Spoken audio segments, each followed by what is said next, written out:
ఈ తర్వాత ఏ యుద్ధాలు జరిగితే డ్రోన్‌లు ప్రముఖ పాత్ర వహిస్తాయి.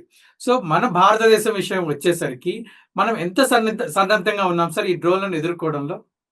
చాలా సన్నద్ధంగా అన్నాం. ఇప్పుడు హ్మ్. మీరు మొన్న చెప్పారు కదా! మనం అనుకున్నాం కదా! ప్రగతి 2026 అని. ఆ! ప్రగతి అంటే ఏంది? Participation of regional armies in the growth and transformation of Indian Ocean. అంటే సార్. ఇండియన్ ఓషన్ చుట్టూ, భారత హిందూ మహాసముద్రం చుట్టూ ఉన్న దేశాలన్నీ హ్మ్. కలిసి ఉగ్రవాదాన్ని ఎలా ఎదుర్కోవాలి?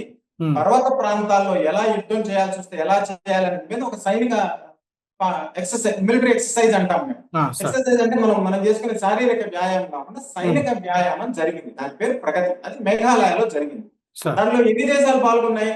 అన్ని దేశాలు పాల్గొన్నాయి. పాకిస్తాన్, చైనా తప్ప. ఆ! దాంట్లో సార్. చర్చించిన మెయిన్ విషయం ఏంటి? డ్రోన్స్. హ్మ్. ఏం డ్రోన్స్?